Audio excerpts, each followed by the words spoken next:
Oh, 56 hard in the wall. Looks like we're going to stay green. Oh, they got a spin.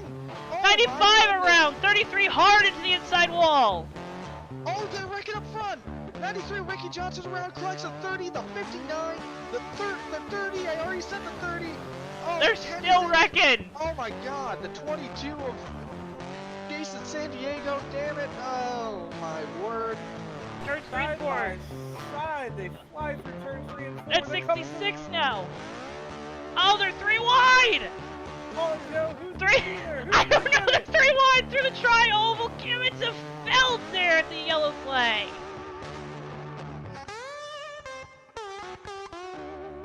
For the lead, the 77 goes to the inside, doesn't have the run there, goes back outside, is going to try to have the momentum through turns 3 and 4, peaks to the inside, it's going to be a drag race down the front straightaways, Calavol's around! It's going to be at the line, it's so close, Merslack wins it!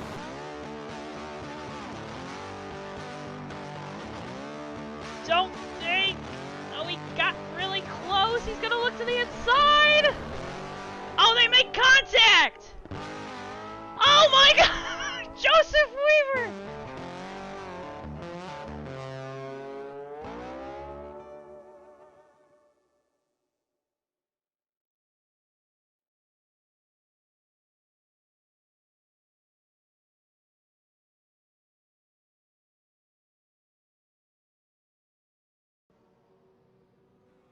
Live from the Michigan International Speedway in beautiful Brooklyn, Michigan, the ASRA National Championship IndyCar Series is taking to the track one final time this season. Hello, folks. My name is JoeTowNetwork. Alongside me tonight is Mr. Tommy Bordeaux. Tommy, we got a good one for the folks at home this evening.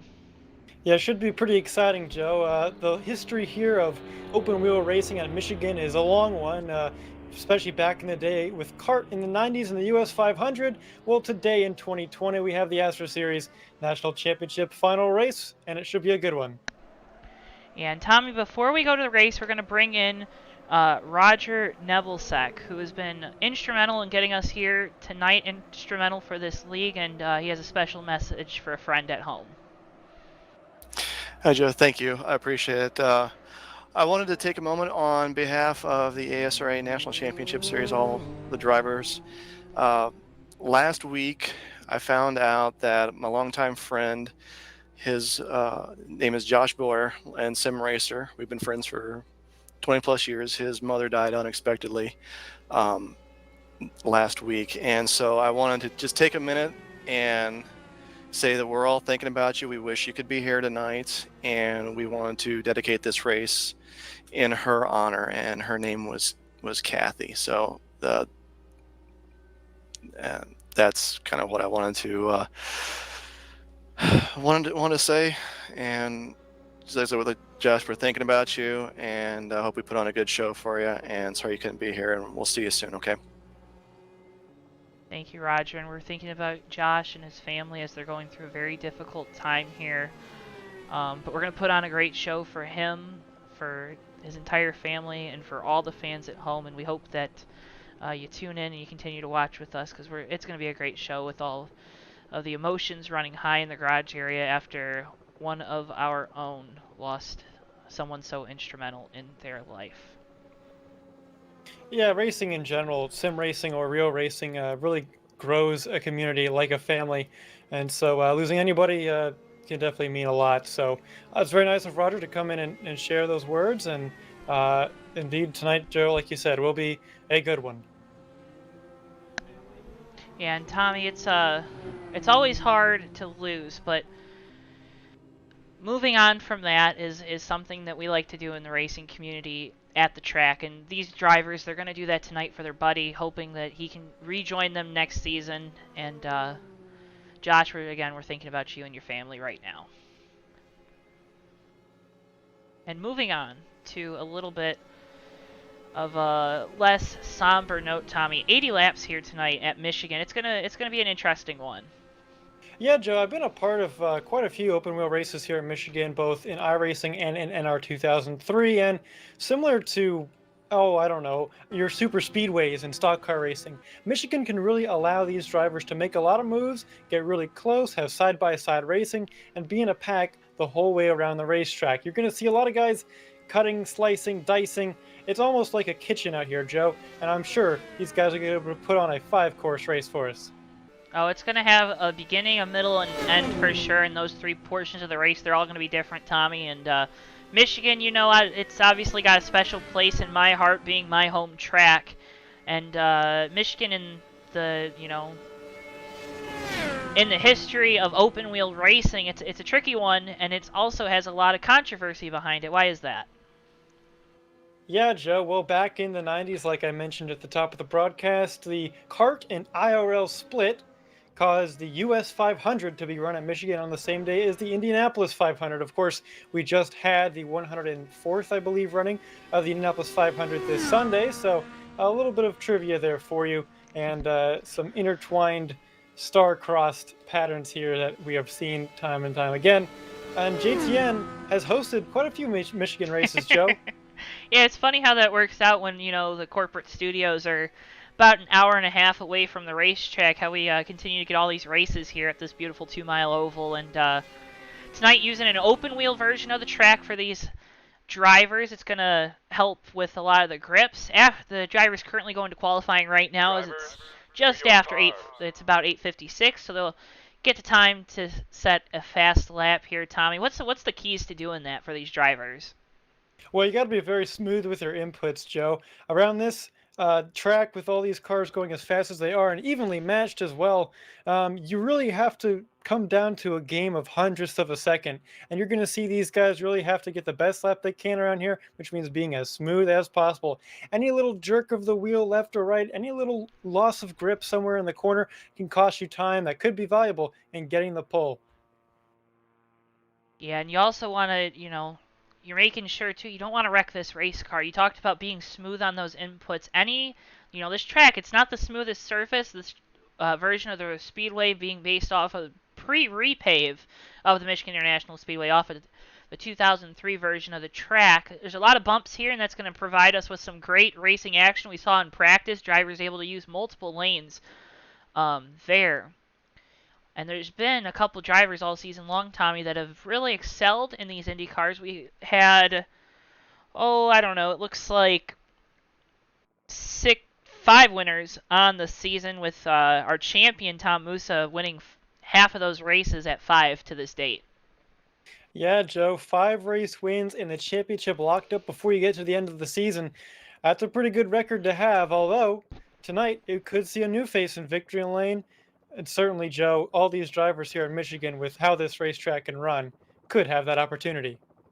Yeah, you got to think, when you think of Michigan with IndyCar, you got to compare it a little bit to super speedway racing, and Michigan is a super speedway by all terms of the definition. But when when you're really familiar with NASCAR and stock car racing, you don't think of Michigan as a super speedway, because in those big heavy stock cars, Tommy, you got to lift into the corners due to all the force that's sending you out towards that wall. But with the IndyCar, a lot more downforce, more speed, of course, but that's going to allow these cars to keep it wide open on new, fresh tires. Yeah, Joe, it's the difference between driving a brick and a missile. Qualifying starting to wind down here at the Michigan International Speedway. Again, so happy you folks are joining us for tonight's presentation of ASRA here on JTN. So happy to be broadcasting for these guys. It's a small league. If you want to join in, make sure you go to their link in the description below to find out more, find out when the next season starts. Listening throughout practice, it's a small, tight-knit group of drivers that really show each other a lot of care. And Tommy, one of those guys that showed a lot of care all season, is the driver of the number 4 car, Tom Musa, who won the championship. Why don't we bring him up into the booth real quick? Certainly, Joe. We'll have him here in a few moments after we fix the headset on. Hey, pretty exciting, Joe. Something about sim racing is, like we mentioned earlier, that community that you build. And sometimes you get a really close group of guys that can even go out and do real stuff together. I know myself and a few of our friends have all met up in real life that we met, first of all, from sim racing. So, yeah, certainly, Joe. It sounds like a very good group, and I'm really excited to come here and broadcast their season finale. Yeah, it's going to be a great season finale. Again, the championship already decided, but we also have some points battles right now. The 51 of Nebelcek and the 2 of Fenkel are battling for that second position, about with the 51 machine having a 7-point advantage. And then there's a battle for fourth between the 85, 41, 92, and 17 cars. So interesting points battles tonight too, even though the championship is already locked up. And they're all chasing one man who, like you said, Joe, all has it locked up. Tom Musa in the 4 car. Welcome to the JTN booth. Thanks for having me, guys. Well, thanks for making this show a little bit easier for us up here in the booth when it comes to talking about a championship. You locked up the championship last week at St. Pete, wasn't it? Was it? Yeah, it was. Yep. So St. Pete last week, locking up the championship. What kind of pressure does that relieve from you behind the wheel tonight? It's just drive and stay out of trouble, stay out of everybody's way. Well, certainly to be a champion, you have to avoid mistakes, so I'm sure tonight is going to be no different. 5 race wins on the season, very dominating performance. Congratulations. Is there anybody that you want to thank for this? Thanks. Yeah, Wright Engineering, Birchwood Trucks, Finkel Motor Ventures, and TM Productions are sponsors on the car. Yeah, I did a lot of practice on the road courses. I may need a new shifter before next season. What kind of wheel are you running? G29. Oh, nice. Nice. Part of the Logitech crew. Tom, here at Michigan tonight, what are you expecting out of this field? You've got a big opportunity for a lot of guys who maybe don't have a win this season to get one. Michigan racing, kind of like a stock car super speedway. How does that change your approach to the night, and who do you think is going to come home with the win at the end of the day? Well, the points are real close between Rich and Roger. So Rich could move up to second if Roger doesn't have a good race or if he finishes far enough ahead of him. But just stay out of trouble and stay in the draft. If you lose the draft, you're in big trouble. Well, in pre-race we were talking with you, and you didn't seem so confident about these ovals, and you mentioned it there needing a new shifter because you got so good at the road courses this year. Has it just been that you and the team were focused so much on the road courses and knowing that if you dominated that part of the schedule, you'd be able to win this championship? Yeah, that was the majority of the schedule, but I love road courses. I like the challenge. And ovals I'm all right at.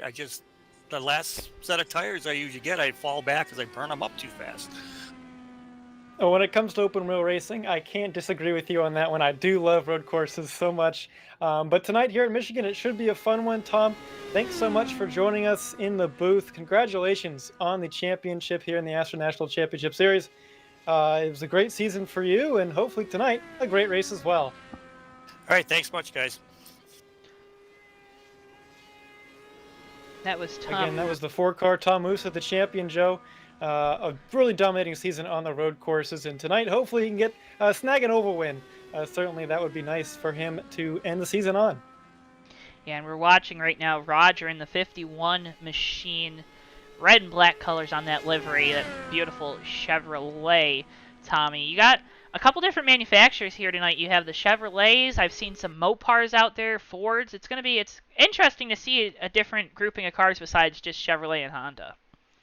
Yeah, certainly, Joe. That's something fun about sim racing. We saw it just last week, in fact, at the Hobo Racing League. A Cadillac win the race in the Wheel and Modified Series. So it'll be interesting to see who can join the victory circle here tonight at Michigan, of course, in the home of American auto manufacturers. Well, and there's no Heritage Trophy on the line tonight, but there are ultimate bragging rights between the manufacturers, the teams, the drivers this evening at Michigan. It's going to be 80 laps tonight. They're going to fly by, running about 33 seconds a lap, Tommy, and that's crazy fast, and it's a little scary. It can be, Joe. These speeds we've seen at these 2-mile racetracks in IndyCar can get really high up there, up into the 230s even. So for these drivers, it's going to be not just a battle of pure speed and skill, but also of wits. How brave are you going to be going into turn 1, and how close do you get to the cars around you? And it's going to be interesting to see how these drivers play. Tommy, I'm stumbling over my words. It's been it's been a crazy, hectic day here at JTN, but it's going to be interesting to see how this race plays out with all the different championship battles and points. Every position really means a lot to these guys. You want to finish as high in points as you can. We have that battle for second to decide the second and third place positions on our podium in the final season standings, and also the battle for the fourth and fifth spots with 4 drivers competing for those. So you always want to finish the best that you can in points, and tonight's going to be no different. Definitely, Joe, and I can tell you, having second or third on your final stats there looks a lot better than, say, fifth or sixth. So certainly these guys are going to be trying to get their cars up front and finish where they want to. And of course, when everybody wants to do that, you might have some calamity. So could be some high-speed wrecks here tonight. But hopefully these drivers can at least keep it clean enough to have a good race where everybody has a good time. And I'm sure we will tonight. So glad everybody is here on JTN, joining us live here at the Michigan International Speedway. MIS, Joe, it's a fast racetrack. It's in your backyard. I think we're in for a good one tonight. Oh, it's always going to be a good one. I see Steve 21. I believe that's Steve Rubino, admin owner at the Hobo Racing League, tuning in, saying hi. Hey, Steve, how you doing? And then it's a good group of guys here, and I think we echo that sentiment. These guys, they're giving each other a lot of room. We saw it in practice even, Tommy. I was on here early listening to the radio chatter, and these guys just really communicating, trying to figure everything out with each other to make sure that everyone has a good chance at this race win this evening. Absolutely, Joe. And speaking of this great group of guys, well, how about we bring you down that qualifying order to see who will roll off first tonight? Well, on the pole, it's the number 33 of Tom Goodman, and to his outside, it's the number 17 car of Matt Bergeron. Those two is 7th and 8th in the standings, so a little bit far back there. Right now, the only one of those two that has none of them have a race win on the season, so they'll be looking to get there first here today. In row number 2, the 51 car of Roger Nebelsick, who you heard before here on the broadcast tonight, and the number 60 car of Ron Milkey. In row number 3 is the 85 car of Ricky Bumbalau, if I pronounced that correctly. Hopefully I did. And the 92 to his outside of Clayton Stokes. Looking back in row number 4, we have the 108 car of John Palmer. And the number 4 car, you heard him earlier, the champion, Tom Musa. 5 race wins on the season, looking for his 6th here tonight. Running up the top 10, we have the 3 car of Jeff Schaefer and the number 2 of Richard Fenkel. And their last row features the 22 car of... That's the 22 of Dylan Schaefer and the 309 of Jeff Schaefer. So some Schaefers on the final row. They'll be looking to make their way up to the front by the end of this thing, Joe. Yeah, and you want to make your way to the front as quick as you can. Drivers being called to their cars for the start of this race, Tommy. Again, so happy everyone tuning in. Give these guys here at ASRA some more exposure. Make sure if you want to check out a great indie racing league. I know it's not something you see every day here in NR. Start your engines. No, Joe, you hear the command right there. No, Joe, I mean, it's really cool to see a different mod out here, different physics. These guys have a new set of challenges ahead of them. Really cool to see. And you always love to see some different, the way that this NR 2003 has been utilized in the community throughout the years. You have, obviously, PTA physics for these open wheel cars this evening. We see Cup physics often with different Cup mods, GNS for Xfinity style, Busch style cars, and then CTS for the trucks. But tonight it's all about the PTA, Tommy, and that's not Parent-Teacher Alliance, or Association. Oh boy, already messing up here. Pace car! Anyways, pace car makes the hard left turn down pit road. 33 of Goodman on the pole, gets into the start zone. Green flag waves, we're underway, racing finale night at Michigan. Already that Skull Bandit 33 has a commanding lead right now. Now with the draft at this track, that could evaporate pretty quickly, but so far, Tom Goodman looking good. Oh, we saw the back here, the Gas Monkey 85 car, little trouble there, hit the apron through the center of the corner, but don't look now, that 3 car coming up right behind. Yeah, back in the pack, that's Jeff Schaefer, looking like Helio Castroneves out there in that big yellow Pennzoil machine. Also Sam Hornish Jr., who did win here in Michigan back in the day, so he'll be looking to make his way up through the field after starting in 10th. And already we're starting to see everyone, you see all the different lines being taken down the straightaway, Tommy. Is that just, trying to pick up as much draft as we see the 51 having some internet issues? he's fallen to the back. Yeah, that's Roger Nebelsick dropping back there, but already someone guy who's making his move to the front. We just mentioned him, and already it's that 3-car Jeff Schaefer trying to work for third right now. But yeah, like you said, Joe, these different lines on the front straightaway, it's a lot of things with both draft and just track position. It depends where you are. The shortest way around is obviously on the bottom, but on the top, you can get a better run into turn 1 and carry that momentum on the high side. So we'll have to see. Oh, these cars getting really close into one. Oh, gotta get off that apron. Oh boy, 85 car of Bumbalo doing a great job of keeping it underneath the 3. He's gonna fall back to 4th, but a big save there. You do not want to hit that apron in the corners. Yeah, he might have fallen back in position, Joe, but it could have been worse. Oh no! Hard into the wall. 3, the 3, the 60. Oh no, it's 92. I'm getting used to these numbers. Heavy contact. The 108 slows up Tommy, but that's going to bring out our first yellow of the evening. Well, I was just saying it could have been worse, and while the 3... Oh, sorry, excuse me, while the 85 was not involved in that one, it was the 3, the 60, and the 92 looked like they got together into turn 3, and that brings out our first yellow tonight. Let's take a look on the JTN fetching replay camera. Here you're going to see from our camera at the top of the grandstand a good view of what happens. Looks like 60 and the 3 just gets that front wing onto the back tires. That's going to spin him around. And it looked like the 22 made contact with that orange and black and blue machine. That being... Oh, we're looking down the livery list right now, boys. That's Clayton the 92 Stokes. of Clayton Stokes, yeah. Stokes. A nice car, I must say, with the old Arrows footwork livery there, reminiscent of Jos Verstappen. A nice car, but unfortunately involved in an early incident here today.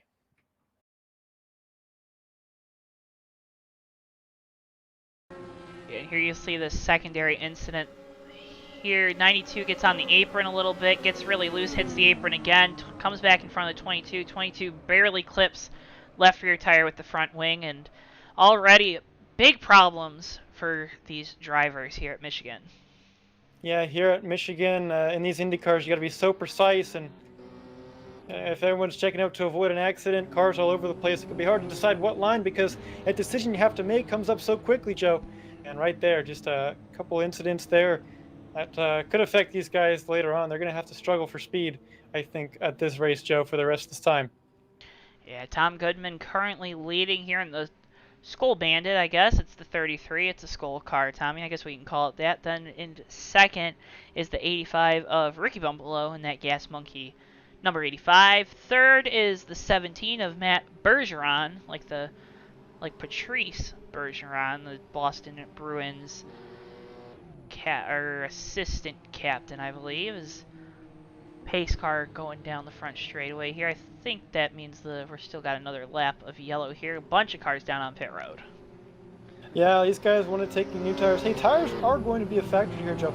Later on in the run, you're really going to have to see if you can save your tires better than the other guys if you're going to have a shot at this thing late. We talked about when Tom Musa was in here, he mentioned that last set of tires might wear off of them, so definitely got to take care of those fresh Firestone rubbers. We almost saw contact there between the 17 and the 85. Also, one thing to note, everyone running these oval track cars tonight, but it looks like the 22 is running the road course configuration, Tommy. I know that's not going to play out any different for him in NR, but if this was real life, that 22 car would be mighty struggling right now. Oh yeah, he'd be great in the turns. He would be planted more than a new bulb of onions, but here on the straightaways, he would be dog slow, and unfortunately, well, I should say fortunately for him, he won't have to deal with the negative effects of all that drag, but hey, that's NR 2003 for you. You gotta love it. But working here. Did anyone end up retiring after that wreck, Tommy? I know you got your eyes on the garage area. Yeah, right now looks like we have everybody still in that started, so that's a good sign. Although we do have 2 cars a lap down, that's the 3 and the 60. Well, tough break being a lap down this early on in the race, but also, you know, have an early issue, you can always rebound from it. It's 80 laps tonight. I don't want to call it a short race because 80 laps is a lot of time here at Michigan. That's 160 miles, Tommy, but Oh, that's if we were to run green, that'd be just over 40 minutes, and 40 minutes is not always enough time to make up a lap, well, 2 laps if you want to win the race. We'll have to see how much damage Jeff Schaefer in that 3 car has. He's going to be starting from the rear. He's a lap down. We saw him make his way through the field quite handedly to start this race. So I believe if he still has the car underneath of him, he can get to that front. But like you said, Joe, these cars go super fast. Those laps are going to take off. And we'll get to the end of this thing pretty quickly. Yeah, Tommy. Pace car makes its way with the field behind it through turns 3 and 4. It's going to make the hard left turn down pit road. That beautiful Chevy Camaro pace car gets its way down pit road. Give Goodman the lead here as he goes into the restart zone with that Mopar Skull Bandit car. Hits the gas. There he goes. Green flag's back out here at Michigan. The 17, a big move on the outside on the restart. Yeah, huge move for the 17 right there, Matt Bergeron, trying to make that outside line work on the restart. He'll have the momentum, the high side here out of turn 2. We'll see if he can carry it down the front straightaway, or will the 33 clear him? It's going to be close.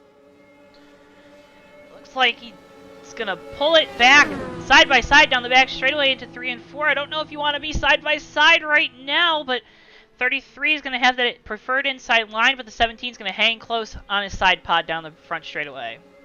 Yeah, Matt Bergeron really doing a good job of holding that outside line. He's still almost there. That 33, not quite clear. Of course, in the corners, a big advantage to be on the inside that shorter way around. And right now, the 33 going to clear him right there. And right now, battle is for 4th between Nebelsack and the 2-car of Fenkel. Oh, the 51. Big internet issues there. Or, I'm sorry, that's the 4 of Musa. 51, though, gets stuck behind that 85 down the back straightaway. It looks like that 85 car is kind of slowing down. Yeah, the 85 of Bumbalo involved in, not involved in that last incident there. He was driving very close to some guys to begin with, but was not involved in that last wreck. Could just be taking it easy right here, staying safe after he saw what happened in turn 3 just a few laps ago. Well, you definitely want to try to be safe. It's a long race right now, but we run single file at the front of the field. It's Goodman and then the 17 of Bergeron right now with the 85 of Bumbalo and the 4 of Musa with the 22 of Schaefer rounding out your top 5. Yeah, Bumbalo looking to the outside a little bit there. See if he can do anything. It's going to be hard by himself, but there goes the 22 car to try and help him. Yeah, but that's Dylan Schaefer. That allows the 4 of Tom Musa to get to the inside. He's going to have the preferred line down through turns 1 and 2. Give him the 3rd position. Move him up into the podium. Musa, he said he's not that big of a fan of ovals. He prefers the road courses, but right now you couldn't tell the difference. Doing a great job right now in that Cosworth Ford. Back up front in the lead. It's getting pretty close here, Joe. And you watch the 17 car hounding our leader Goodman in the 33 down the back straightaway, trying to get positioning, going down into turns 3 and 4. Couldn't get it done. You know, we saw yesterday, Tommy, in the Indianapolis 500, what is a block and what isn't a block, what's defensive driving, what's fair, what's not fair, and tonight it's looking like everything's fair game to these drivers. Yeah, when you race with people that you know pretty well, you can really push them to their limits. You're more comfortable around them. I think right now we're seeing that. But Matt Bergeron's got to be careful. Last time in 3 and 4, he hit the apron a little bit. We saw what happened when Connor Daly hit the apron on a restart late in the Indy 500 just a day ago. So you definitely don't want to go down there. Although right now in the front straightaway, you can get a little bit there, considering it's, well, pretty much a straight angle for you. Does that just upset the positioning of the tires of the car, or is it, as he hits it again, is it just upsetting the balance of the car? Yeah, it does, Joe. You don't want to get down there. Essentially, you have your left side tires on a completely different incline than the right side being banked, left side being left, and that just creates a huge oversteer moment for these guys, and you don't want to get down there for too much, or else you're going to end up in the wall and have a bad day.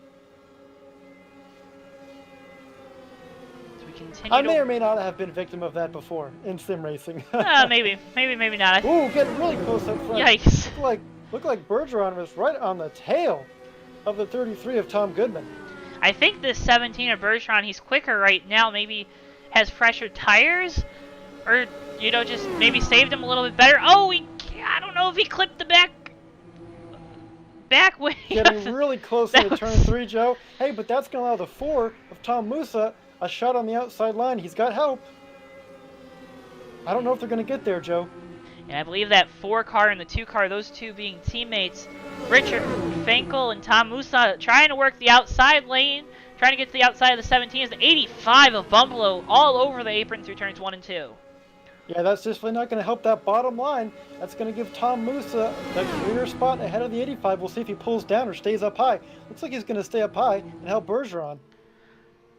And we talk about Tommy with stock cars, lines really helping with tire wear, and maybe you run a little bit higher to preserve those tires here in NR, maybe not as much as you would do in an actual race, due to rubber being laid down at certain parts of the track and whatnot, and searching for grip. But you're not really searching for grip here. You know where the grip. 80 big moment, 85 again, all over the apron through turns 1 and 2. Well, you talked about searching for grip. The 85 of Bumbalo searching for grip anywhere he can find it. Unfortunately, it's not on the apron. Certainly, we'll have to see if that 85 can bring it back in. He's been pretty clean so far, but a couple moments there scary up front. Well, Joe, like you said, yeah, moving around to look for grip there, trying to save tires. The high side usually is a little bit safer on tires just because you're not getting as much angle put into the wheel, so the tires don't wear as much, but we'll have to see how that affects the drivers. Hey, up front, Joe, we got a side by side. Yeah, side by side. Bergeron and Goodman. Bergeron on the outside, Goodman on the inside. Bergeron, though, big push from Musa down the back straight away. He clears. Oh, he clears him. He cleared him. Oh, my God. That was a power move there on the outside. Got a great push from Tom Musa in the 4, but give Bergeron the lead here at Michigan. Matt Bergeron just made that move into 3, and I'll tell you what, Joe, they got to design the cockpit for him a little bit differently because there's got to be a little bit more space under the seat for sure. Really close with these 33 and 92 drivers here, Joe.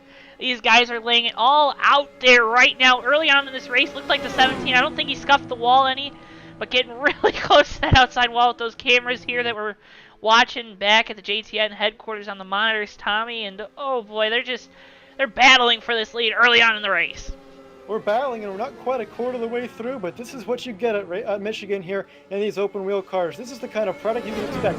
Musa behind Bergeron up high still. Those two have worked well together to get past the 33 car, at least Bergeron has, but right now, side-by-side out of 2, Joe, these speeds are pretty high, too. I got to tell you, going into turn 1 that last time, 223. I like what you did there, Tommy, incorporating our fan question in with your talking about these speeds. And yeah, these speeds are fast. 33, 34-second lap times, Tommy. And make sure if you have questions for us up in the booth, questions about racing, or just, I know Ryan, I think Ryan was the one that asked that question. Ryan likes to ask some crazy questions during the race. Make sure you're doing that in the JTN chat. We love to see it. As the 17 of Bergeron quickly falling back on the outside line. Yeah, he was up in the lead just a few laps ago, but right now that 17 car's fallen back a few spots. Looked like he got stuck on the outside, and they weren't able to get much momentum going. Musa, 3 wide there. Looks like the 85 drops down low. He's coming to pit road. And he stayed out that last time, Tommy, so we'd expect Goodman, our leader, to be coming to pit road pretty soon here then, too. But we saw he was saving a lot of fuel compared to some of those guys under caution pushing the clutch in. Yeah, we'll have to see. We also saw the 108 car, John Palmer. He just left John Palmer. He just left the pits a few laps ago as well, so expect to see some green flag pit stops here pretty soon for these guys that have yet to pit yet. Yeah, Goodman down at the bottom of the track. He's going to come to pit road. Bergeron following him in. Aggressive approach. Gets it down to pit road speed here. But that's going to hand over the lead to the 2 car of Fenkel. Fenkel, we haven't talked too much about him tonight. Teammate 2, Tom Musa, they've been helping each other out in the outside line. And now it's Fenkel in the lead. Hey, those leaders coming down pit road, Joe, they were flying in there. Looks like everyone got it safe, but one car that was pretty sketchy down on pit road, Dylan Schaefer, almost got that car sideways on entry, but he's okay. And right now, these guys all taking 4 fresh Firestone tires. You want to make sure you get them 4 fresh Firestones here because, Tommy, you're going to need all the grip you can get as these runs go on. You see our leaders lapping those on pit road here. Yeah, that could definitely impact how this race is run if there could be an untimely yellow. Certainly with the high speeds on track and slow speeds on pit road, you don't want to risk being trapped a lap down. And already we had 2 cars, the 3 and the 85, or sorry, excuse me, the 3 and the 60 suffering that fate earlier in the run. So I know they're going to be struggling to try and get through this race, but right now it's Richard Finkel not struggling at all, handily in the lead there in that 2 car, with his teammate Musa 2 spots behind him in 3rd. And he's put a Ford back out front. I don't. Too many words, Joe. Too many words. Back out front here at Michigan, a site that we've seen a lot in recent years, but we haven't seen an Indy car out here. No, been a long time since Cosworth has been the engine supplier of a full works team, really, in Formula One too, as well. So as far as open wheel racing goes, if I recall correctly, they do make these steering wheels for the DW18, so that's pretty cool. But certainly, yeah, some Fords up front. And hey, when you're near Motor City, you think Ford, GM, and the big 3. So certainly, I'm sure the Ford executives really smiling right now. Well, you forgot one. You said Ford and GM, but I'm pretty sure you forgot one of the brands, that being Fiat Chrysler, or, you know, as we commonly call it, Chrysler, because that's what an American would call it, Tommy. But we saw those Mopars out front earlier on in the race with the 33 of Goodman, as everyone else coming to pit road. Ooh, we did, Joe, and yeah, here's everybody else down pit road. I think that's 17 of Bergeron. He's down in 11th right now, but he just got his lap back, Joe. We'll have to see. We'll have to watch him and these guys on pit road to see how they come out here, how everything cycles through.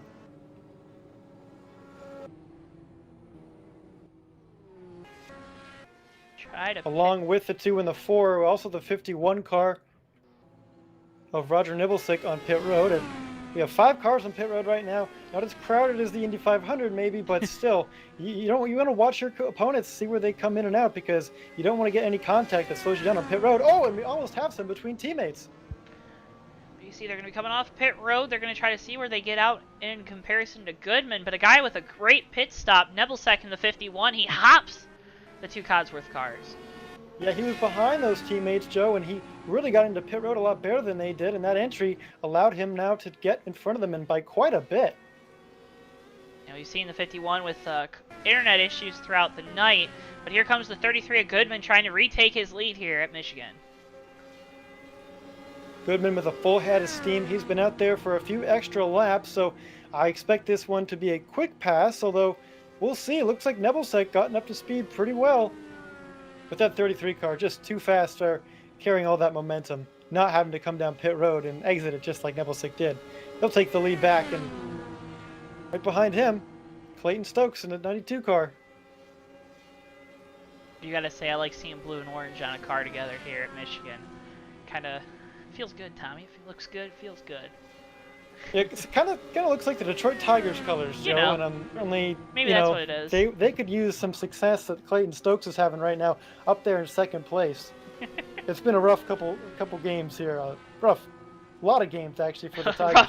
rough couple seasons, Tommy. Rough couple seasons for us in the Motor City.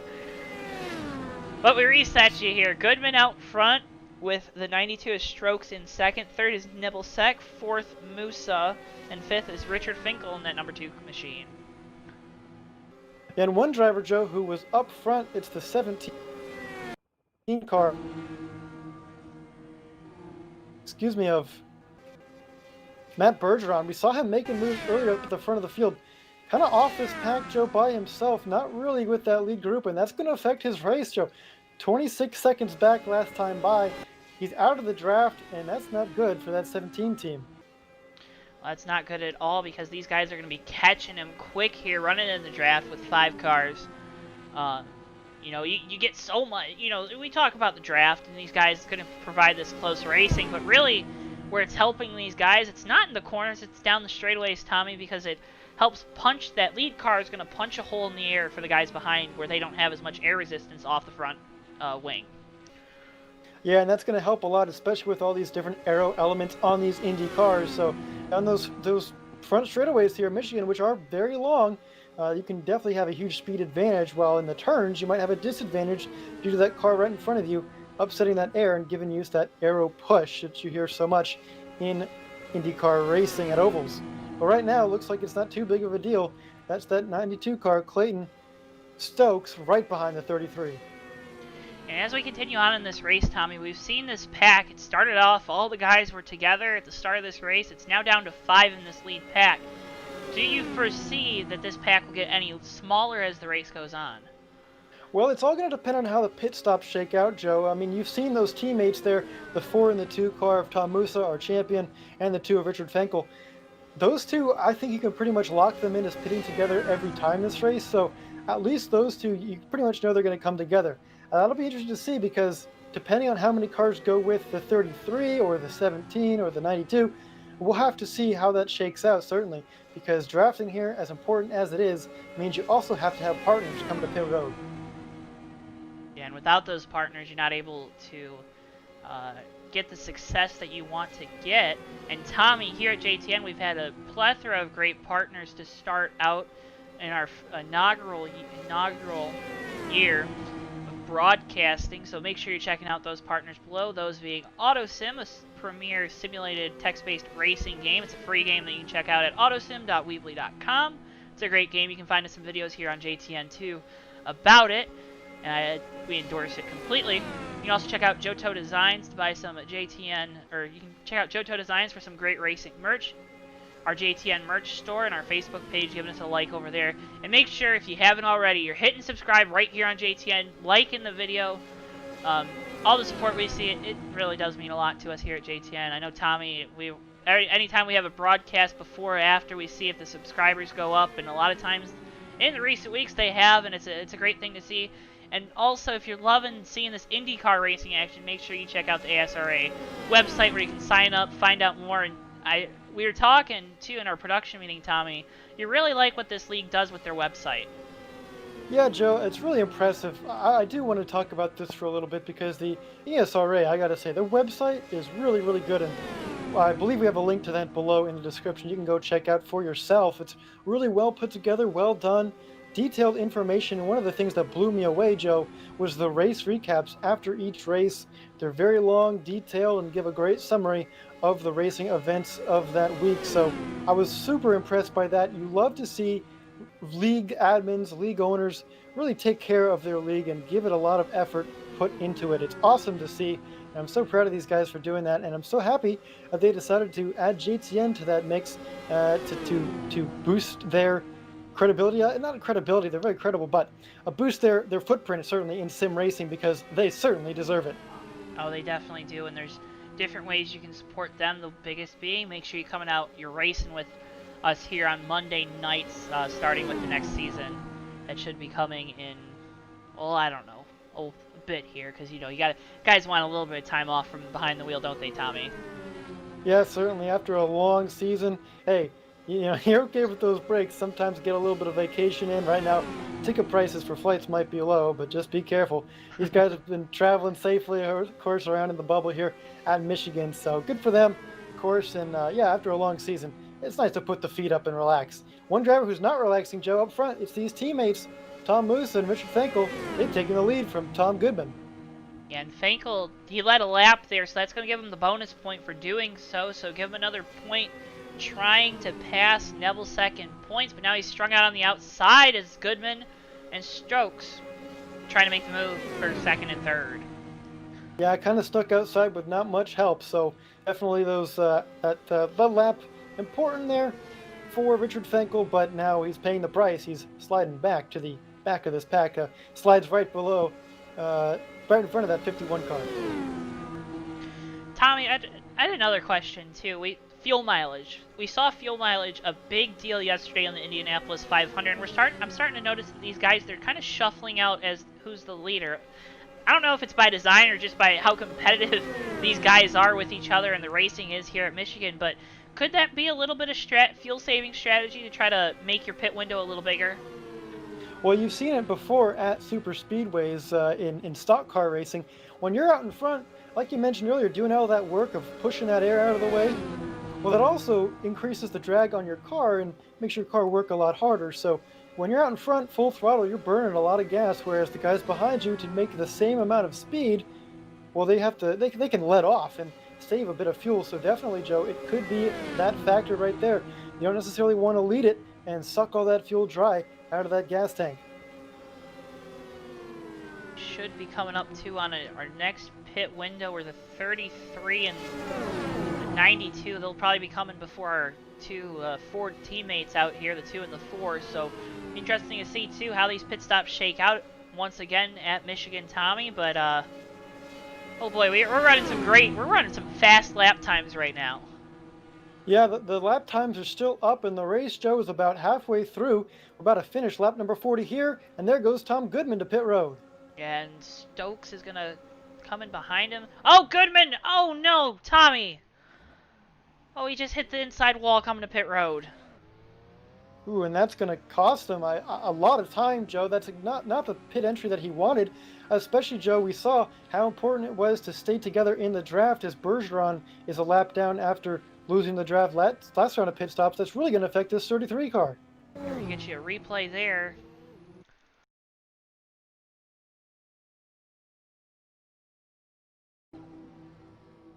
Here you see it once again, just gets loose, coming down pit road, hits the inside wall. It's going to be a bunch of front wing damage, Tommy. Yeah, that's definitely not going to help the handling of that car whatsoever, and got to be worried it doesn't help the speed either. You know, it might have put a flap up that can create some more drag for that 33 car, and as fast as he's been all night winning the pole, of course, you know we have a lot of speed in that 33 Skull Bandit machine, but we'll have to see how he comes out after that incident there. And you got to think too, here in ASRA, it's not like IndyCar. You can't just rip that nose cone off, put a new one on with the front wing. You're racing with what you got, Tommy. Indeed, racing with what you got.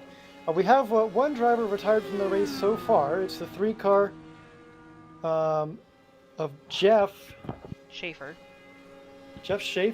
Saw involved in that early incident. He had a fast car flying through the field starting from the back, but unfortunately that 3 car has retired from the event. So down to 10 here, top 10s for everybody, but don't go anywhere because this racing is going to start heating up. We are now in the second half of this event. Yeah, Roger Nebelsack now coming down pit road in the 51. Remember, he's battling with the 2 car of Fenkel for second positioning in the points at the end of the season, with tonight being finale night here at Michigan. So happy you're along with us here on JTN. Make sure you hit the like button, subscribe here, because we're going to keep coming at you with the great racing action, Tommy. We sure are, Joe. And speaking of great racing action, with Nebelsack pitting right there, I think the 2 teammates here, Fenkel and Musa, they're heading down pit road this time. We're really going to have to see how everything shakes out as far as pit strategy goes, because a 33 car of Tom Goodman losing a lot of time on pit road and not having the draft to help him right now. He's going to lose a lot of time. Well, his fuel consumption is going to be up too, Tommy. You know, it looks like we're running about 20 laps on fuel, and he's going to have to save some at the end of this race because he's not going to have enough to make it to the end on one stop. I think they can all make it on one stop. It's going to be close, certainly, at least a lot closer than the 2 and the 4. The 2 and the 4 look like they're going to make it just fine as they put on 4 fresh Firestones and they're away. But yeah, Joe, geez, we'll see. Fuel strategy, we've seen it work out before at the Indianapolis 500, work in favor for some drivers and to the demise of others. We might see it here tonight in Michigan.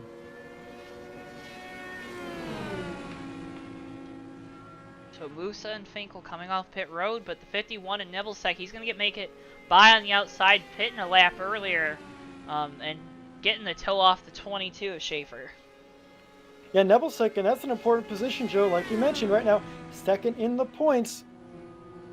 He's just 7 points ahead of Richard Fenkel, so a race win would definitely lock that second place up. And right here, not quite in the lead. Yep, there he is. Just led a lap and gets that bonus point. So not playoff implications this time around. It's just a full season championship, but definitely championship standing implications, as you see right there.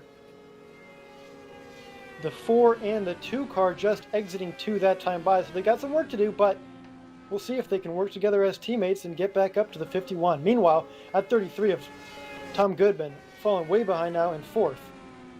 He doesn't have any draft, as Strokes is starting to make his way, trying to catch up to that 33. That's just got to be heartbreaking for Goodman and his entire team. You know, we saw the 60 car, his teammate, taken out in an early wreck, or at least taken out of contention here, and now this 33 Skull machine, problems coming to pit road. Yeah, Joe, and he was winning. He won the pole, Goodman did, and he was dominating pretty much the first half of this race. You saw that 33 Skull Bandit car up front for a long part of it, but that mistake on pit road looks like it's going to cost him. Unless we get a yellow flag, he's really in no man's land there, side by side with the 92, just clears them. We'll have to see how this shakes out for him. Right now, Nebelsack has made his way around the lap of the 22 of Dylan Schaefer, so move Roger up to the, well, move him past one more, puts another guy a lap down, but still trying to build this lead a little bit here as we're And we have a yellow, Joe. Oh no. Yellow out on the racetrack. The caution has flown, and that's exactly what the 33 of Tom Goodman wanted to see. Do we know what it's for? Looks like everyone's still going here, Tommy. We'll have to check the replay cameras of all the angles we have on track to see. Not sure yet what we got for the yellow. Could have been debris.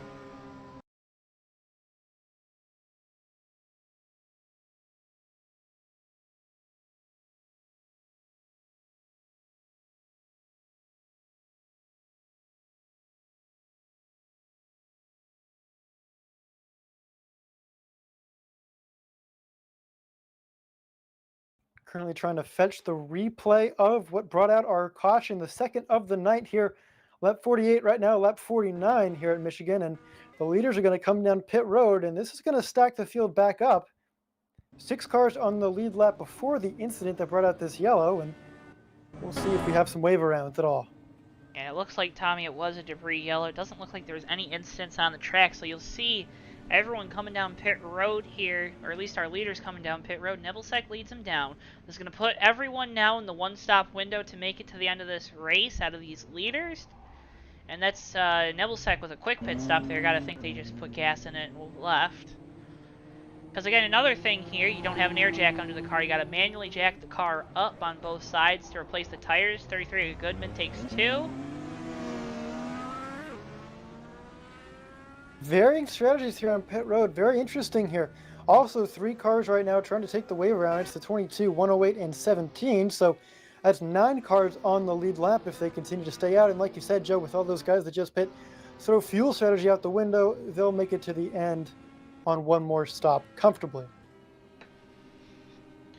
Well, it's got to feel good for those strategists up on top of the pit box, Tommy, because especially if you were the strategist on the 32 or 33 and 92, excuse me, you were sweating bullets there, hoping for a caution.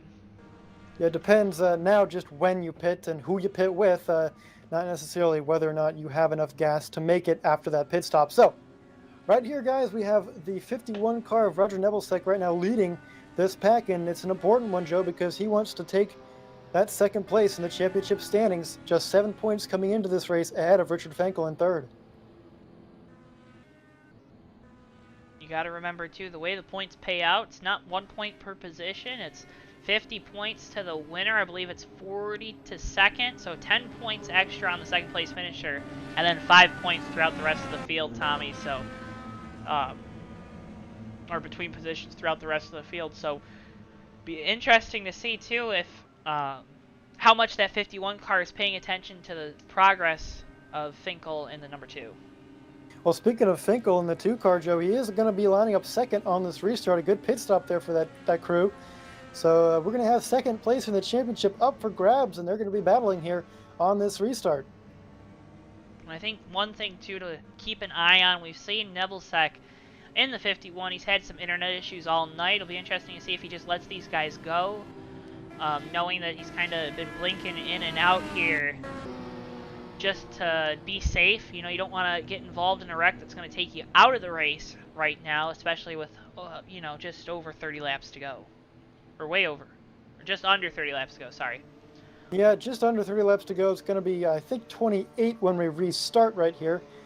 The top 5 right now here, we have the 51 car of Roger Nebelsack up there. We have the 2 of Richard Fenkel. In third is Tom Goodman, who, Joe, looked to be in a desperation situation, needed a yellow, and he got it, so he's back with the lead pack right now. The 4 car of Tom Musa, our champion, and rounding out the top 5 at the moment, the 92 car of Clayton Stokes. The 92 of Stokes in 5th. Clayton doing a good job in that 92 car, getting another chance here on the restart, Tommy. We're making our way down the back straightaway. What are you looking at for this 2 car lining up second here? What are you thinking his idea is going to be going into the restart?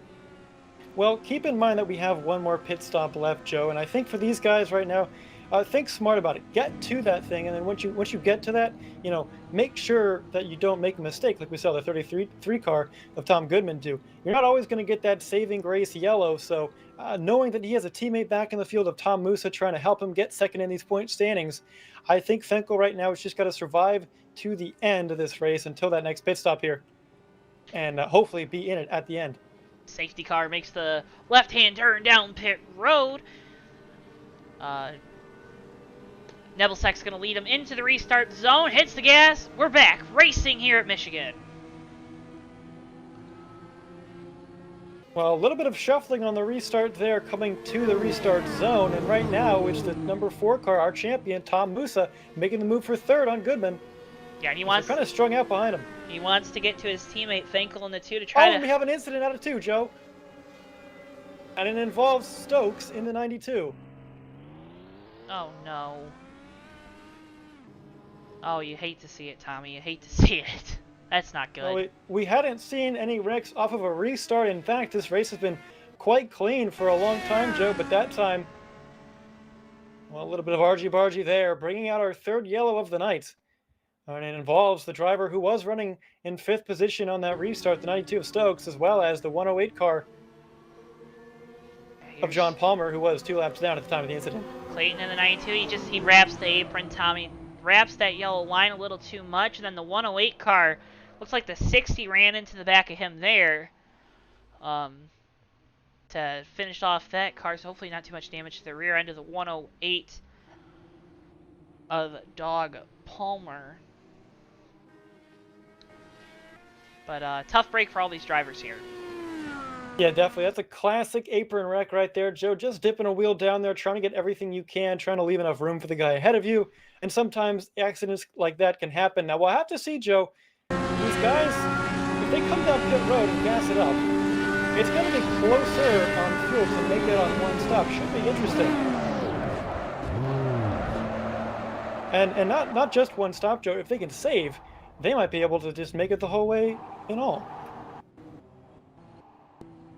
I still think that'd be asking a lot out of these drivers to save that much fuel, Tommy. I don't know, but these cautions, once we get these lap cars, they're a little bit longer here at Michigan, so they might be able to save it. They might be able to, but yeah, if you're clutching, if you just hit this last lap of yellow, if you're clutching, and depending on when we restart, I really think there's possibly going to be that opportunity for one of these drivers to come down, like Matt Bergeron.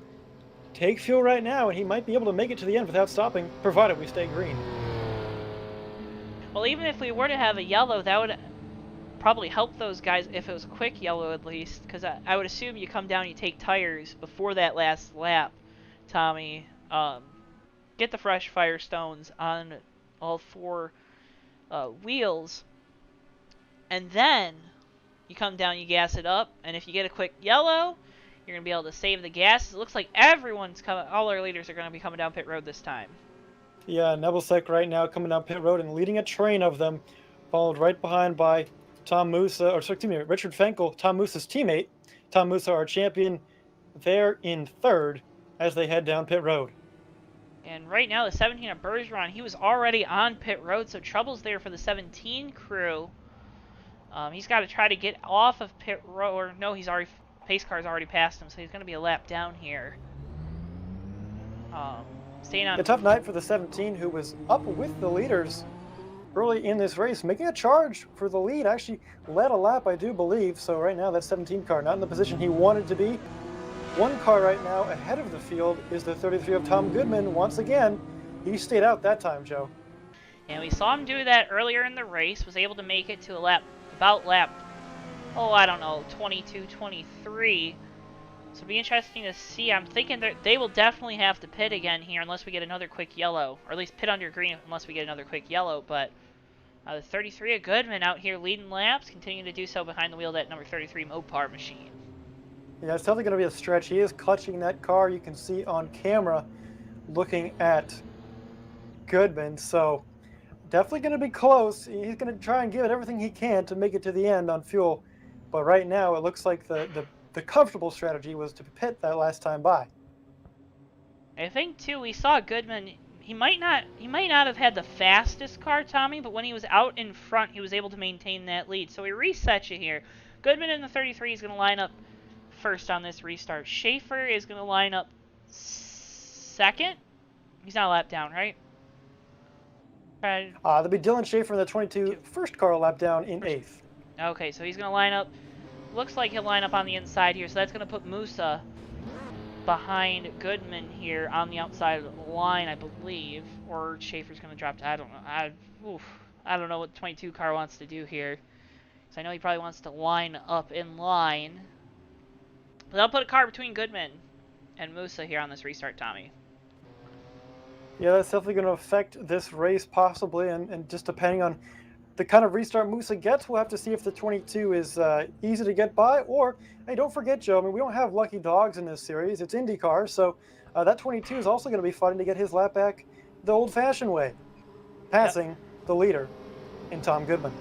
Yeah, he's got to wait until we get the green flag. We'll get it this time. Goodman, your leader. We'll see the safety car make the left-hander. Is it called a safety car on an oval, Tommy? Or is it just called a pace car? I don't know. We'll get... typically the pace car still. You know, whatever. Pace car makes the left-hand turn down at pit road. Goodman leads him into the restart zone. Accelerates. Really good there on the restart. Green flag's back out here at Michigan. Yeah, terrific start right there for Tom Goodman, I got to say. Pretty much left Clayton in the dust there. That 22 car going the wrong way. Excuse me, not Clayton. That was Dylan Schaefer in the 22 going the wrong way. Even though he was involved in that incident, Clayton Stokes right now in the 92, still on the lead lap. He was 6th on that last restart. It looks like he's making some moves. You gotta keep trying to make passes here because the laps are starting to wind down. Nibblesek looks to the outside, trying to get a good run down the front straightaway on Musa, who looks to the inside of Goodman down through the tri-oval. Yeah, Musa with a little bit fresher tires right there. That 33 car on older rubber, less fuel in the tank. Still questions whether or not he can make it to the end without stopping another time. Oh, car on the apron, it's the 85. Bumbleau in that 85. He's been on the apron all night long. Now 3 wide down the back straightaway for a quick second there with the 22 looking to the inside. And take a look who's in 4th place right now. It's Matt Bergeron in the 17 car.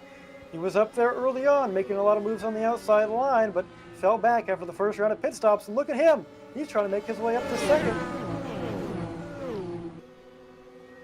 Side by side with Finkel for that position. Give it to him off of turn 2. So move the 17 of Bergeron up to 2nd behind the 33 of Goodman, but he wants more down the back straightaway. Looks to the inside.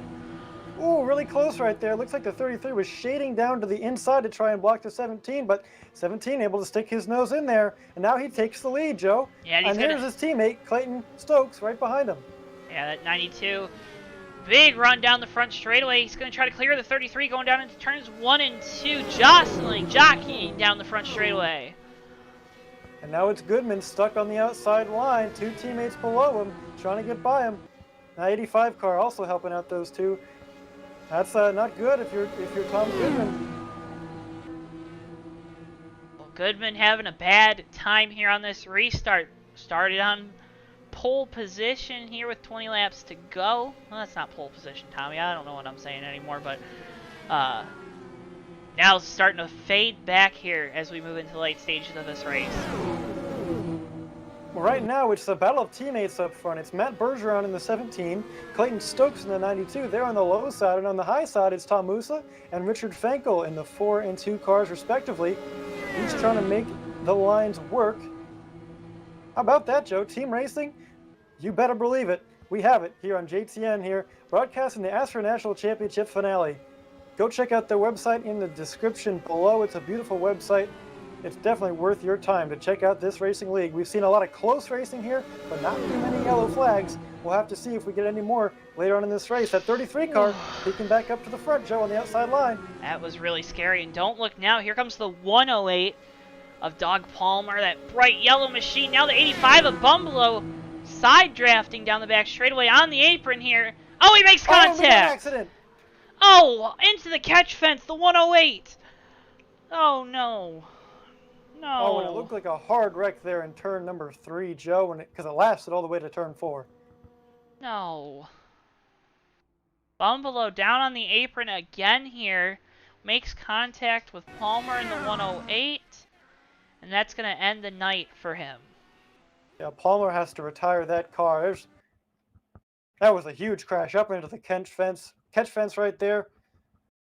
Shredded it like a cheese grater, and hopefully that 108 car of John Palmer is okay. Yeah, it's always really scary. I mean, you think about a lot of really bad. There you see it again through the catch fence there for the 108. You go back to Las Vegas in 2011, Tommy, and you think about what happened there. 7 laps into a race, and now we're getting late into this race, and we're seeing some crazy racing action, and hopefully the driver of the 108's okay, walks away from it. Well, I hope I didn't jinx it, because I just said we were seeing a lot of close but clean racing, and this last yellow here that we just had, it may not be the final of the racing event, but it is going to make the strategies a lot easier on these guys. Looks like everybody's going to be pitting here, taking on fuel to the end, as well as tires. Certainly for that 33 team of Tom Goodman, a breath of fresh air for that team who didn't know if they're going to make it on gas to the end. And you saw the Gas Monkey visor cam there with the 85 of Bumbalo. Just got down onto the apron and made contact with the 108 car. Well, Joe, we've had 5 winners here in the ASRA National Championship season. Obviously, our champion Tom Musa has a beat on wins with 5 this year, looking for a 6th tonight at Michigan. Roger Nebelsack in the 51 has scored 1 win, as well as Tom Musa's teammate Richard Fenkel also scoring 1. Those 2 and 3 in the championship standings. John Boyer in the 41 car, who is not here tonight, Josh has a win on the season, and Ron Milkey in the 60 car, currently 1 lap down in 8th, has 2 wins on the season. Yeah, Josh Boyer in the 41 car. Again, we're thinking about him and his family after a tragedy in the family. And I think there's one guy out here, we talked to him at the top of the broadcast, the 51 of Nebelsack. He really wants to win this race for his buddy. Yeah, I'm sure he wants to, and definitely giving himself the opportunity right now. He's going to be restarting second right behind Goodman. Goodman, who's seemingly been up front for the majority of this race. But the 51 has been up there before. We'll see if next time around he can hold it there. Pace car lights still on. We'll have at least another lap of caution pacing. And you got to think that the 51 likes having these cautions with the internet issues. You know, well, a lot of times, I used to be on some pretty bad internet back in the day, Tommy. When you're having those internet issues, your biggest fear isn't necessarily losing your own car, but it's taking out someone else due to perceived lack of awareness. Yeah, you want to be courteous, Joe, definitely on the racetrack. It's important, especially at these high speeds. And that 51 car, he's not having a good night as far as internet connection is concerned, but I'm sure he's well aware of it by now. What's your craziest story when it comes to internet connection? I know you got a couple, and I'm sure there's some you can't talk about on air. 119, your warping comes to mind, and I know that wasn't you; it was a buddy of ours. But you got any crazy warping stories? Yes, in fact, Joe, it has to do with the 2 in the booth right here, in the JTN booth, and that ill-fated Dash Series season, and perhaps the race that I think kicked off the downward spiral that was my season that year, and it was a huge wreck at Talladega that took me out early. It was my teammate Ricky Collette, I think, in the 43 at that time. Oh no, and our JTN teammate. That's right. Oh no. Yeah, he was experiencing some huge internet issues that in turn 4 at that track managed to sweep all the way across the racetrack, take me out, and pretty much right there was the beginning of the end of my championship hopes, which obviously resulted in you winning that championship. So congratulations, Joe. Ricky Collette's internet helping you along there. Wow. But you put together a good season championship besides that too. Whoa. I'd like to say I also managed to finish second in that race, seeing that you were taken out, because I was like, big brain over here in the JTN booth. That'd be me. Knowing that you got to push the issue sometimes when you know the guys that you're competing with are having a bad night. But the guys competing for second in the points, Tommy, they have not had a bad night. Nebelsack lining up second on the restart, with Fenkel lining up fourth with the teammate Tom Musa, our champion, in between. But Goodman has the lead here, hits the gas, get there fast. Green flag's back out here at Michigan. Yeah, it looks like the 51 car got a great restart on Goodman right there. He pulled up right to the back bumper. He's looking to the outside. We'll see if that can work for him. We've seen the outside not been able to make too many passes. It stayed even sometimes, but with no help. Right now, Nebelsight going backwards. Big moment down the back straightaway. It looked like the 17 might have got of Bergeron might have got to the back of Musa, and the 4. They're side wheel to wheel. 3 wide. Ah. Really close racing right there. Right now, Tom Goodman, he's loving seeing these cars side by side right now. He's out ahead. Right now, lap 69 of 80. We're Nice. coming down to the wire, Joe. There you see those 4 teammates now lined up on the bottom. Musa in front of Fenkel. They're going to look to the outside down the back straightaway. Goodman holds that defensive positioning going into 3 and 4. Now Fenkel looking to the bottom. Fenkel looking to the bottom while his teammate Musa looked to the top. He had a great run on the outside line. Got side by side with the 33. Almost looked like he could pass him, but lost that momentum going into the corner. And right now, that bottom line making a lot of moves. There's the 17 car, Matt Bergeron. He's into second now on the low line. Big moves being made. The 92 all over the apron, all over that yellow line through turns 1 and 2. But Bergeron moves up into second. Looks low. Trying to get some positive momentum going here down to turns 3 and 4. Yeah, right now 7 cars on the lead lap, but 6 of them in this pack.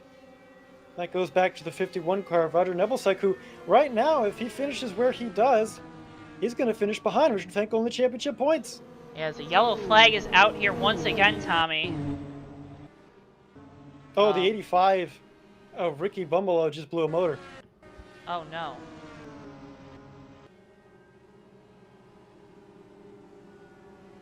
Guess we can get you a replay of that real quick, as we're going to be working our 10 to go in just a second. Tommy, we'll get a word from you and all the folks at TWB.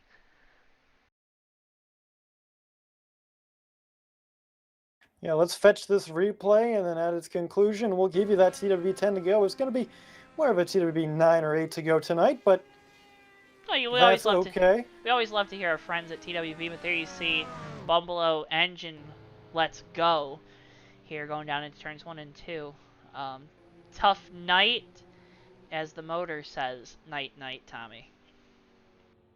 Yeah, good night indeed, but say hello to TWB, coming this fall from the same people that brought you Kurtco and Furniture Ryan, a new company to help your business expand into new markets. TWB. Go online to TommyBordeaux.com for more information on TWB's founder, Tommy Bordeaux, and be on the lookout this November for the launch of TWB.com. TWB, let's do this together. That again, TommyBordeaux.com. Go check out that website, one of the best in the internet. I got to tell you, Joe, the World Wide Web is full of good websites, including JoeTowNetwork on YouTube, but TommyBordeaux.com has to come in a close second, if I must say myself. This Tommy Bordeaux guy, I feel like I've heard a lot about him. I feel like I feel like I know him really well. I can't put my finger on it. Yeah, he's a familiar face, certainly, in the online racing community around JTN. That feels really weird to talk about myself like that, so we're going to get off that topic here and talk about the race at hand. Because right now, boy, the laps are taken down here under yellow, and when we get back going green, it's just going to be a handful to go, and things are really shaken up front. Yeah, so Goodman's going to have control of another restart here. We've seen these single file restarts. You like to be that first car. The guy in second looks like he can make a move, Tommy, to the outside, but we haven't seen anyone be successful in making the pass. Yeah, it seems like you can get side by side a little bit, but once you get to that corner, just the advantage that low line has, being a shorter way around the racetrack, and with all that throttle you can put into this car, and it'll stick down there. Definitely looks like the low line's preferred and the way to go as far as passing is concerned. So we'll have to see if teammates, the 2 and the 4 car, Richard Fenkel and Tom Musa, can work together on that low line at all and get by these 2 teammates in front of them, and of course Tom Goodman, who is still out in front of this race. Yeah, and it's going to be an exciting finish, so make sure if you got friends you're sitting with, they're not already tuned in here on JTN, send them the link. I know there's a lot of guys out there that use those popular TeamSpeak and Discord servers, so it's going to be an exciting one here at the end. Make sure you share the JoeTow Network with all your friends, all your family. it's the family affair here at JTN. We keep building this brand, trying to showcase you some of the best racing in NR 2003. And for sure, Tommy, we're going to have one of those Sunday night with the Hobo Racing League. Yeah, coming back with the Hobo Racing League, you saw them just a few nights ago at Thompson in the Modifieds in a pretty exciting race right there. There was a lot of close racing in that race. Tell us more about the race on Sunday, Joe. What are we going to see then? Yeah, Sunday we're going to see trucks at Dover, so that'll be an exciting one here on Sunday night. But right now, Monday night, these guys are here at ASRA are going to put on a show for you, the fans at home. You know, one driver is going to win this race, but Tommy, you know who always wins here at JTN? The fans. The fans are always winning here. So make sure you're hitting that like button and subscribing and going over to our Facebook page, giving us a like over there to make sure to stay up to date on all these JTN broadcasts. So glad you're joining us here. Some great exposure for ASRA, and make sure if you're interested in joining, you check out their website because it is phenomenal. Yeah, definitely, Joe. We've said it before, and I will say it again. I'm extremely impressed by their website, the detail they put in, the effort they put in to that site, and all the race recaps. And I got to say, Joe, again, I love to see when parts of their league, put all that effort in. It means a lot. It makes it a lot more special, too. And speaking of special, this finish is probably going to be special, Joe, because we got cars close to each other at high speeds here at Michigan. Anybody could win this race. It's Tom Goodman in the lead. And he hits the gas and away he goes. Another slower restart there. Looks like that 17 car right there. Matt Bergeron getting an advantage there. And he's going to have his teammate with him on the inside here. So move Bergeron to the lead here at the end of this race. Bergeron coming into this race just 3 points behind his teammate Clayton Stokes for 6th in the championship. So if Bergeron could win this race, he would pass Stokes in the championship, and the other way around, it would stay as it would be. And right now, someone moving backwards is that 33 car trying to slide in behind. Ooh, he tried to slide behind that 2 car of Richard Fenkel. Didn't quite make the move, and now he's falling back to 5th. And he wasn't able. He was first, just a lap ago. He wasn't able to get it done, Tommy. But Bergeron in this 17 car, he can hop all the way up to 4th place in points. That was Bumbelow in that 85 machine, but we saw that motor blow, causing that last yellow, and that's going to be a bad points night for the 85. Could the 17 capitalize on that and make his way all the way up to 4th in the standings? He'll be trying to, Joe. Earlier in this race, he was up there, lost the draft after pit cycles, but now he's leading this race, just 4 laps to go. And also keep in mind our battle for 2nd in the championship battle. It's the number 2 car of Richard Fenkel in 3rd, but right now on the track 5th. No! Oh, and we got a caution, Joe. Big no! incident in turn 2. 33 up on his roof, the 4. Oh, the 51 going on the inside. He takes flight. Oh, no. Oh, and the 33 car has a bent front right wheel too, Joe. That was a huge crash. Oh, no. Tommy, and that's going to end this race under yellow. And Bergeron's going to take the yellow flag here. And it's not a checkered flag right now, but it's going to turn into one of them. Bergeron scooting around the track up to 2nd place, and all that calamity was the 2 car of Richard Fenkel. We were just talking about him. Went from 5th to 2nd after that caution, avoided the accident there. You see the pace car in turn 3. And that should put Richard Fenkel ahead of Roger Nebelsick in the championship points. Well, maybe not, Joe. That 51 car in 3rd, but he sustained a lot of damage. It looks like, yeah, he's probably going to be out of this race. Move the... Oh, there's a lot of cars involved. I don't know if that 51 can keep going. A lot of hard hits. Goodman in the 33. Oh, Tommy, this is not what. And Nebelsick, Joe, in that 51 car, he's still driving. Well, he's got it, Tommy. If we're gonna, you got to stay out there and get the points here. You see another replay of the wreck. Hopefully, all these drivers getting away clean. But what I'm really interested to see, Tommy, is this hit for the 51 car. He's got to be driving in pain right now, but it's what you got to do sometimes to get those viable spots.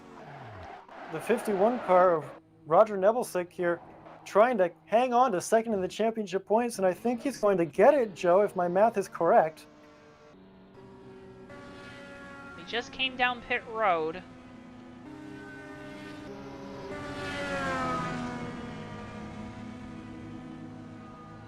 He is down pit road. We'll see. He stops in his box.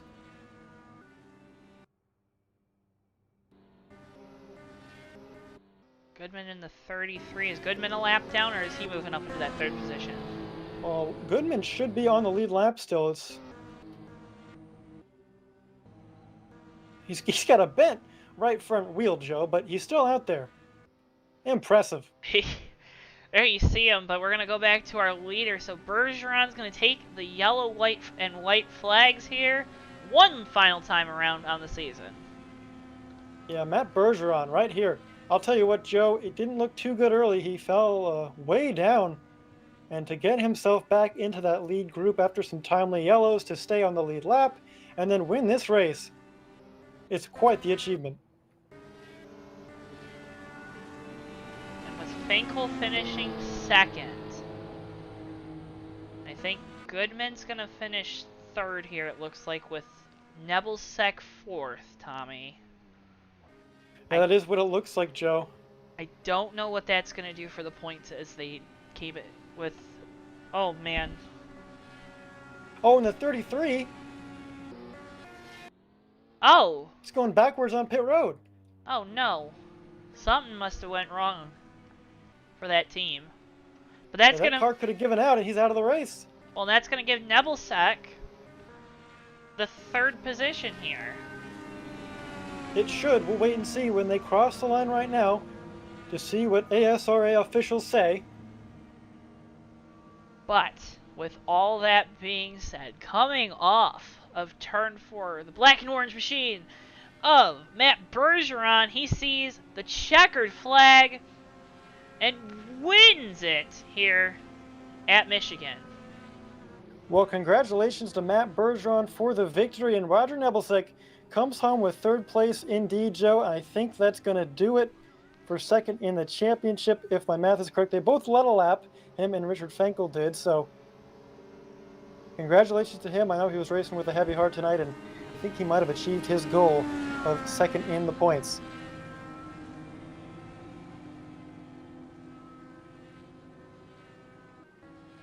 I do have to say, Tommy, it's weird seeing these guys not going flying by the pace car after the race.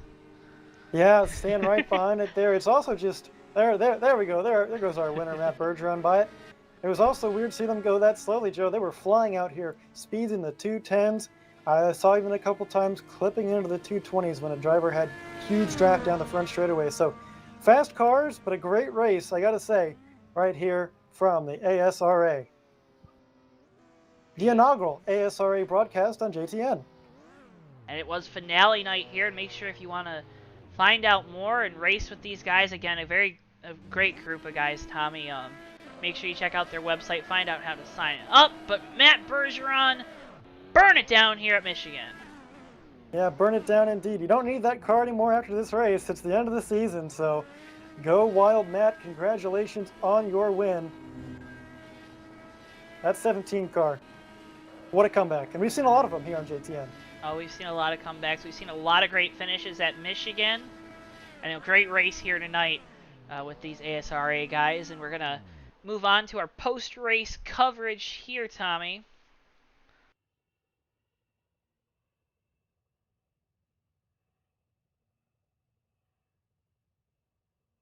And that's going to allow us to interview our podium finishers.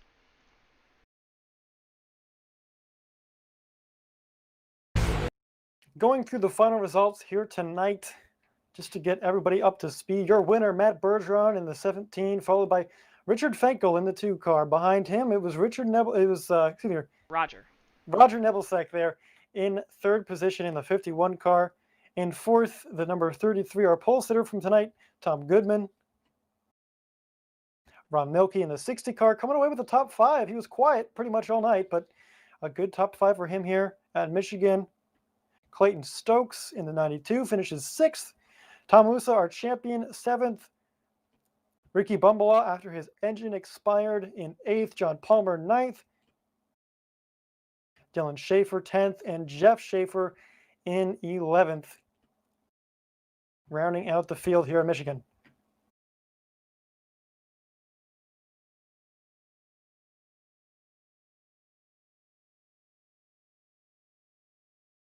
And Tommy, it was a great race here this evening. Should see the results coming up on your screen in just a second. There they are. And wow. That was an absolutely thrilling race. Yeah, I would like to note too, Matt Bergeron, this is his 11th race of the season. He's showed up to all of them tonight, but this, in the finale race, was his first win, so congratulations to him for pulling off his first victory of the season. That's got to feel good. We're getting the headset set up with our race winner tonight, Matt Bergeron, wheeling that number 17 car all night long to make it into victory lane. He joins us now. Congratulations on the win, Matt. Oh, thanks. Thanks for having us show off our skills here today. I couldn't have done it without my teammate. He pushed me all the way. I thought for sure that when I was a lap down, I wasn't going to be able to do anything. But once I got that lap back, I had the push from Clayton Stokes in '92, and it's a shame what happened to him there with 3 to go. But man, I couldn't have done it without him. That's for sure. Yeah, Matt, congratulations on your victory, your first of the season. You have shown up to every race, but you haven't led a lap until tonight, and while you led the good ones, including the final one, lap 80 here at Michigan. Matt, congratulations. Talk about that relationship with Clayton Stokes. That last couple of laps there, while he was still in the race, you guys did a great job working on the bottom to take the lead and run away from that 33 car. Well, yeah, I've known Clayton Stokes for a long, long time, and that's our goal, is to win races, and we still haven't been able to get that coveted 1-2 finish, but we've been teammates for about 15 years now. We're working on it here at SOAR Racing, Southern Ontario Racing, and it was great to finish off the season with a win. Michigan is a track that is very, very it means a lot to me because it is the first place I've ever seen an actual NASCAR race as growing up, and it's the closest NASCAR track that we have to us, so it means something to win here, and I'm very happy to do it. And I know a thing or two about Michigan being a really important race to win. It's also my home track. And Matt, congratulations on the win. Well deserved, and good job fighting back from the lap down. Anyone else you want to thank, shout out before we end this interview? I just want to thank Roger for bringing back this league. I first raced in ASRA with Roger in 2005, I want to say. And we've been friends since then. We've had numerous phone calls, and just the idea of bringing the league up has been there for the past couple of years. And I said, let's do it. If you set it up, I'll be there. I want to, race with you again, just like we did back in 2005. And it's been great. And I just want to thank him and Tom for having this series going. And we hope to be there next year as well. For sure, and we hope you guys giving you coming on in JTN. Thanks for having us come on, of course, to everyone watching. It was a great race, and hopefully it gives you guys some more exposure, gets you guys some more racers next year, because my God, that was a fantastic race, just a great showing of what you guys can still do in NR 2003. Well, perfect. Thank you. Well, I'm sure Roger will have you guys back down here in no time. Thanks for your broadcast, guys. Appreciate it. Hey, congratulations on the win, buddy. It was Matt Bergeron, driver of the number 17 car, our winner tonight at Michigan. Tommy, and it was a great showing. We had the battle for the second place in points, and they're both sitting here, got all set up. Richard Fankel and Roger Nebelsek. Good finishes for both of you, but Roger, that third place finishing, battling back after hitting that inside wall, that really hurt. Yeah, that was a bit of an oopsie on my part. I'm just making sure everybody's taken care of that's in front of me, and then all of a sudden I get too high and the back end steps out and it goes around, and I go, uh-oh, we have a problem.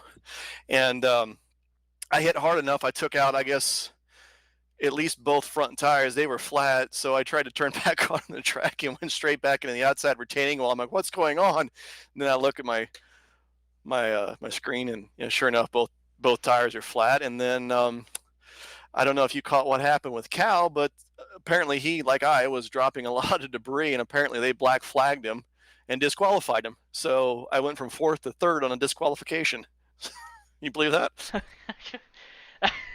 No, I can't. And I mean, it was a great night for you and the 51 team, and also we have Richard in here. Richard, you got the second place finish tonight, but it ended up just coming just barely short of finishing second in the points to your teammate. Yeah, guys, thanks for having me. It was a tough race, but fun. I did everything I could do.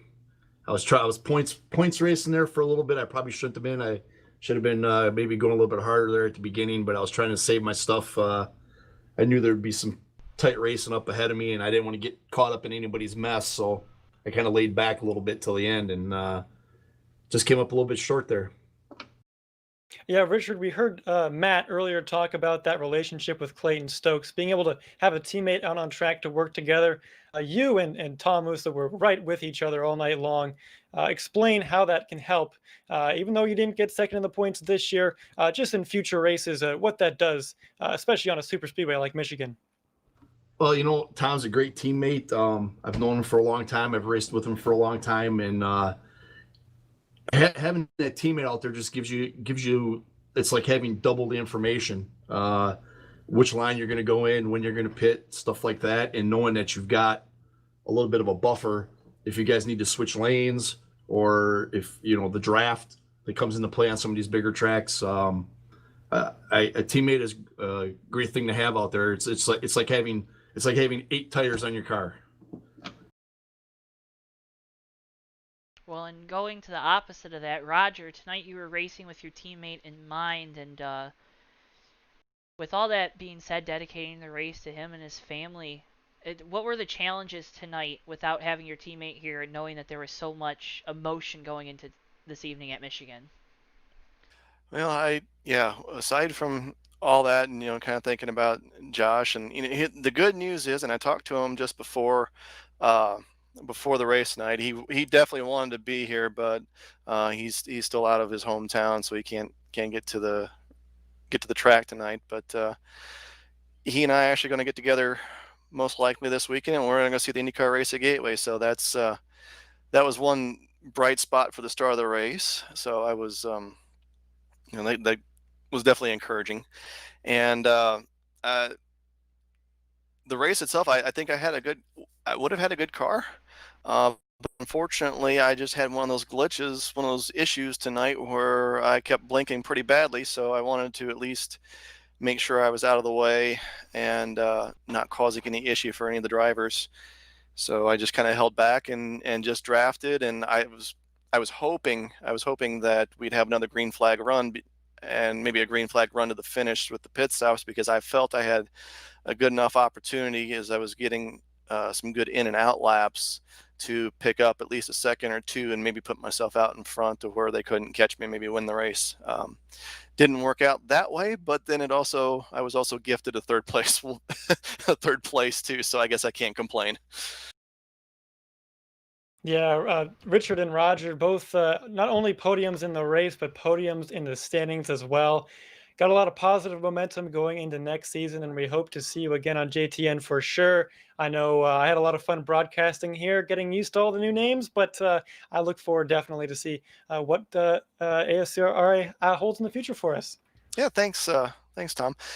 Yeah, a little bit about that real quick. Like Matt said, I originally started ASRA back in 2001 with NASCAR 3, and that's where he and I met in right about the time frame he said. And I ran a IndyCar style league, this National Championship Series in 2010, and didn't do it for 10 years. And I thought, you know what? I think now's the time to bring it back. So I brought it back and asked a couple of guys from the Hobo Racing League, which you guys have also broadcast, if they want to come and run and have a little bit of fun. And it grew beyond my expectations for the 10 races. I didn't really have a plan to run in the winter, but I was approached by Tom and Rich. They would have a unique formula of running three different series on Monday nights. So they'll run, a Cup car one night. The next week they'll run a late model, and then he said, well, let's do the Indy cars. So ASRA will be back with TMP Racing here starting September 7th, and we're going to go for season 2 and have a combined championship. It's looking forward to it. And I think with the broadcast tonight with you guys, there's enough excitement. I think we'll be looking forward to talking to you guys, working with you more live races in the near future. And we're, of course, really excited about that opportunity and really excited for you guys to continue to build this series and build everything that you guys are doing and just getting more people involved and getting more people back to this NR 2003 sim because it's a ball and there's so much you can do, and you guys showed that tonight. Before we let you two go, Richard, we'll start with you and then we'll move on to Roger.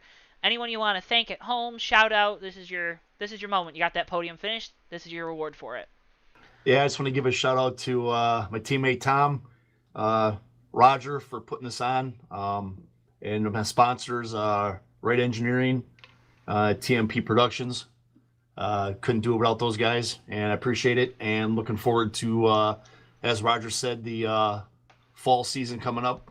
We get to mix it up a little bit in late models, Cup, and some Indy cars. Should be fun, and I look forward to being back with you guys as well. And Roger. Well, I've already thanked Josh, but I'm going to thank him again. He's my buddy. He'll always be my buddy. So I definitely want to shout out to Tom. Tom was instrumental in helping not only Rich learn about hosting servers and getting this thing up and running and using this as a testing session for the springboard for the fall race. So I couldn't be here tonight without the both of them. One other person I haven't mentioned, Everett Linst. He was the one that created the logo for me, set up the website. Excellent design capabilities. If you're looking for something, I'd say give Everett a call and Linst Creative. If you've seen my website, the ASRA website, you know what kind of quality it is. So that was good. And my wife's not here. She's out at Walmart right now, but I am going to thank her for putting up with me and letting me do all this. And my son, who's patiently waiting for me to come play Super Mario Kart 8 with him now that I'm done racing. So. And we'll let you go so you can go do that. And congratulations to both Thank of you, you, Roger and Richard. Thanks for having us, and good Thanks, luck guys. with next season. Thanks, guys. Appreciate it. Thanks a lot. And Tommy, we had a great race tonight, and just a great group of guys here at ASRA. Yeah, I can't say much more than that, Joe. I mean, these guys were awesome to work with, certainly, and a fun race as well. We had an incredible comeback story there from Matt Bergeron, from a lap down to the lead to the win. Pretty incredible there. We had a last lap DQ leading to a little bit of a shakeup in the points with Richard Fenkel and Roger holding on to second place. And yeah, what a good time here tonight at ASRA. And again, check out their website linked below. It is definitely high quality, and I appreciate all the effort they've put in over there. You really like to see a league that puts that much effort into their craft, and certainly they are here. So I think we have some big things to come from this league in the future, Joe. Yeah, and it's going to be a fun time wherever this journey takes us here at JTN. Thank you so much to everyone for tuning in. Right now, the next race on the schedule is Sunday night for the Hobo Racing League Truck Series from Dover.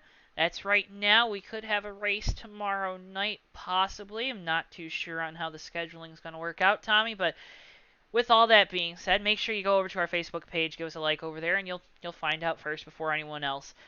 For everyone here at JTN, for Bristol, our producer, back in the shop in the truck, Tommy Bordeaux, my co-host tonight, I'm JoeTowNetwork. Make sure you spread love, peace, and happiness with all your heart to all of those you meet. Thank you so much for watching, and we will see you guys for sure Sunday night for the Hobo Racing League Truck Series race at Dover.